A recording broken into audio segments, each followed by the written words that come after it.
Alrighty then, we are back. It is time for how to beat Crystal Palace. They're doing madness at the moment for Crystal Palace. Let's have it right. 11th in the league. Been very up and down this season. A lot more ups than I think most people give them credit for. Last 5 games, 1-2, lost 2, 1 draw. Vieira's made them a real tough opposition, and you got to remember that they won away at the Etihad. They've drawn at the Emirates. They are becoming a hard team to play against, which hasn't always been the case with Crystal Palace. They've often been a very easy team to play against and someone that you can rack up a lot of scores. Vieira's come in and introduced a style of play and a real identity with this Palace team, which I didn't expect, to be honest.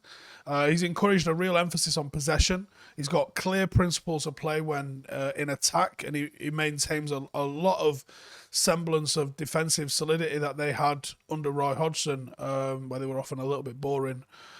Defensively, they aren't the 2 banks of 4 team that Hodgson necessarily went with, and they're much more ambitious when they press and when they deploy what's now a very common counter-pressing system when they lose it. But they don't do it all the time, and they pick their moments. I don't know if that's to conserve energy or if they've identified 1 or 2 players where they go, we're going to make him our bitch, we're going to make him our bitch.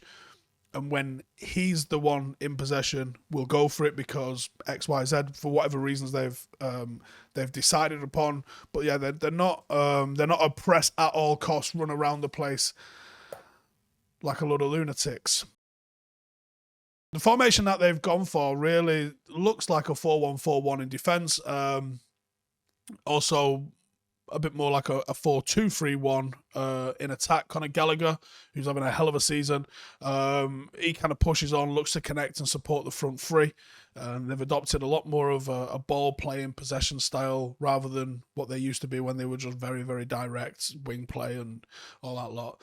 They are capable of building up through the thirds, and they attack with speed. They're creative in the final third, and when they get the ball wide, the likes of AU and Zaha, they're direct, they back themselves, especially 1v1, and Zaha's always a danger when you get him running at you in the final third. What's contributed to their new possession-based style is the ability to trust themselves when they play out through the back, and the introduction of the new partnership of Anderson and I don't know how to pronounce this, Mark Gué, and the both of them possess a real assured first touch and a lot greater passing range than any defender that they had under Roy Hodgson. Obviously, Roy Hodgson was coaching in 1977. Did you know that? 1977 he was coaching in. That's longer than I've been alive. And he's been a manager. And they've become a lot less reliant on Zaha because that was a very easy way. You play Palace, you go, all right, so keep him quiet then, yeah. Sound. And they've become more of a threat in different areas. Benteke has rolled back the years and has improved his form up front. Ayew looks like he's effective on the right-hand side because he's more of a natural centre-forward.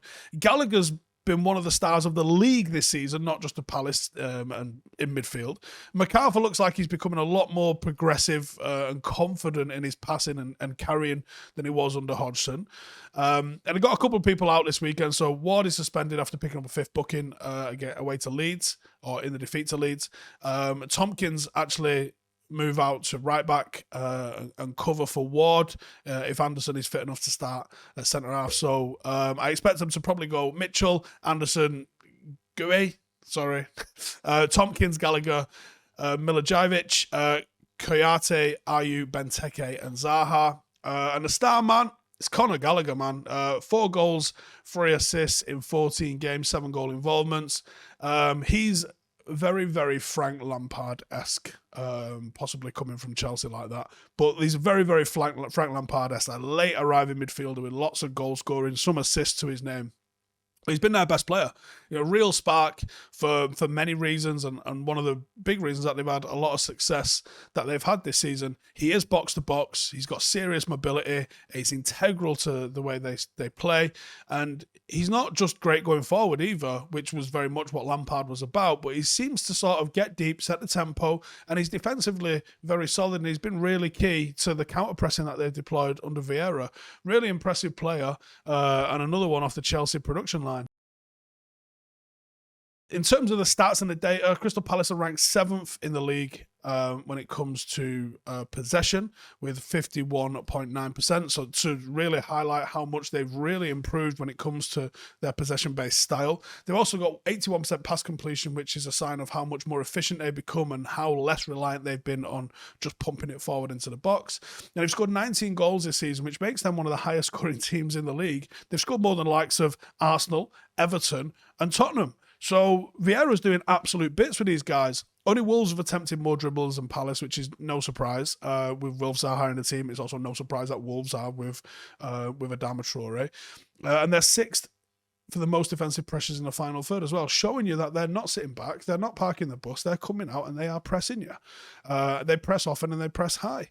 So teams are beginning to press United more and more anyway. The fear element's completely gone with United, so I would expect a hell of a lot of that on Sunday as well. They're also great aerial in both boxes. They're 3rd in the league when it comes to aerial duel win percentage.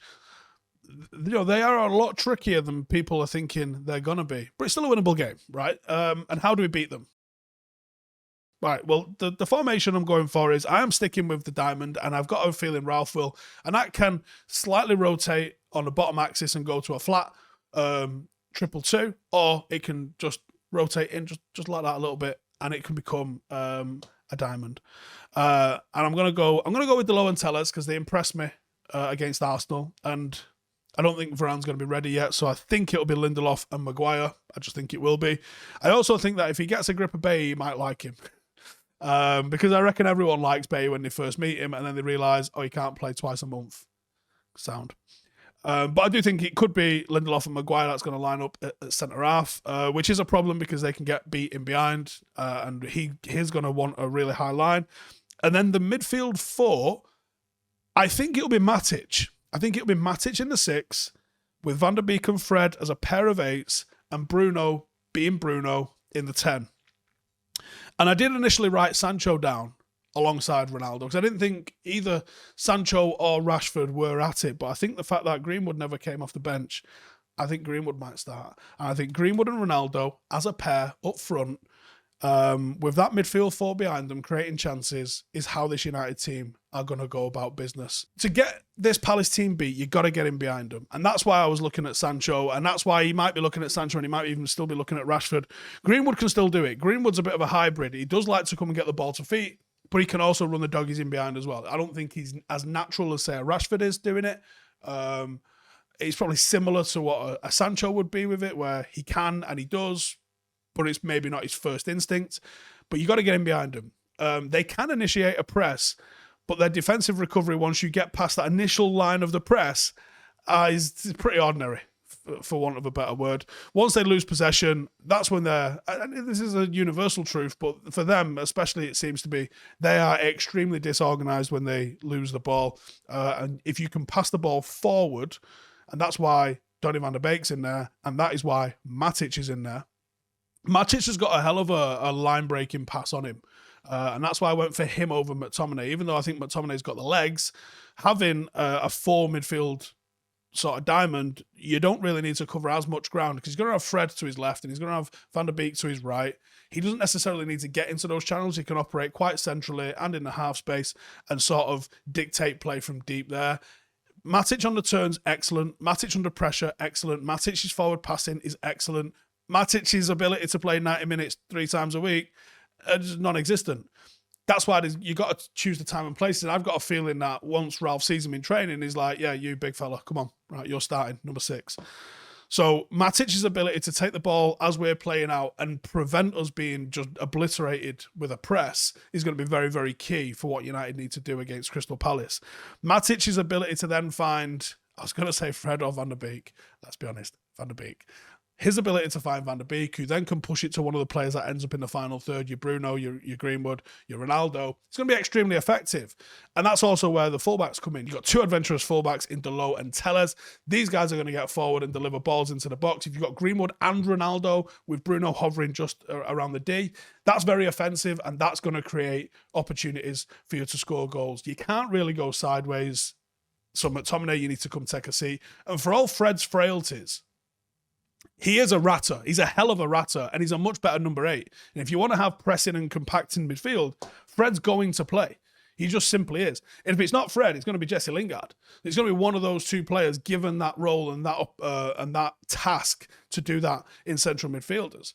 If Tompkins ends up playing right back because Ward is suspended, I think you can exploit that because he ain't a natural fullback and he's a big centre half. And I think that's the one that you kind of want your left side looking at a little bit. Now, this might be where Tellez comes in. The confusion that you might get in Tompkins about whether to push out or whether to stay compact is what you can kind of exploit. And that's where Ronaldo linking up down the left-hand side with someone like Tellez could really provide a lot of opportunities for them, Bruno and Greenwood advancing and getting into the box. Test his defensive positioning. See what he's really about. He's a big lad. So maybe even push Greenwood over to run at him and maybe even draw a foul against him. He does not have the pace. You can 1v1 him and you can get him behind him. I think that's the real weak spot that United are going to have to target. Target him, press him, really let him know he's having it. And that could be where Fred comes in playing in that sort of left channel as well. He's not used to being there. So hammer him. If there's a weakness and there's a mistake, it's going to be the player that's playing out of position, and that's where United need to really exploit. You got to squeeze them. We can have the wave after attack, which we've used to seeing time after time, and we can start to see semblance of the pressing style that Ralph's looking to bring in. We've seen it in the last couple of games where United have really started to do that, and actually Ronaldo, I mean, it was a solo press, but he still did it almost as if to say, like, I can do this shit, don't you worry about me. They look to play out under Vieira, so the opportunity's there to press them and try and win the ball back high. Someone like Mason Greenwood takes it off a centre-half on the edge of the box, you're going to score. Either he's scoring or Ronaldo's scoring. It's as simple as that. The opportunities will be there. The weakness in this team, the one thing United have to avoid is allowing Benteke to go and stand right in front of Lindelof, because there's only one way that's going to happen, go down. We've seen this time and time and time and time again. If Lindelof goes up against Benteke, we are going to struggle because he will roll him, he will beat him in the air, he will bully him, he will get the better of him. And it'll just be one of those days where Lindelof just has an absolute stinker. A battle to keep an eye on. If Palace look to start going long because we're pressing them, that will be... If I'm Crystal Palace, if I'm Vieira, I'm literally saying, right, we know what Lindelof's about. Benteke, go and stand right on him, and we're going to go hit diags and directs right up to you, and we'll have Zaha running off him, Gallagher running on the inside of him, and we'll absolutely make mincemeat of him, because you will. And that's something that United need to avoid at all costs. Benteke is great in the air. He's strong with his hold-up play. And he thrives when he gets a real feel for a defender, and he'll grab hold of the shirt, he'll grab hold of the shorts, he'll pull you in, and you'll do nothing against him. So you really got to watch for Lindelof doing that. If he goes up against Maguire, I think it's 50-50. If he goes up against Lindelof, it'll be 100% Benteke is winning that every single time. That's how it's going to go down. Let me know in the comments. Confident coming into it. Give us your score predictions. And before you go, tonight, 9 o'clock, the rundown is back. It's a Patreon exclusive. So hit the link in the description and come and join us. It's going to be absolutely off it. You won't be devastated if you come and join us. We're bringing it back, but we're bringing it back just on Patreon. So if you'd like to join in with us tonight, then we will see you at 9 o'clock and bring a bottle of rum. See you in a bit. Hey, thank you for watching the video. If you are new around these parts, then don't forget to subscribe. My channel is proudly supported by my community on Patreon. If you'd like to get a little bit of extra content, a Discord group, meetups, five-a-side games, weekly podcasts, behind the scenes, and even an occasional bit of transfer news as and when I get it, then for the price of a pint, you can show your appreciation for the content that we make and get some goodies for doing so as well. Check the link in the description or click the button right here. You'll also find all of my socials here too if you want to follow me on any of those platforms. Nice one.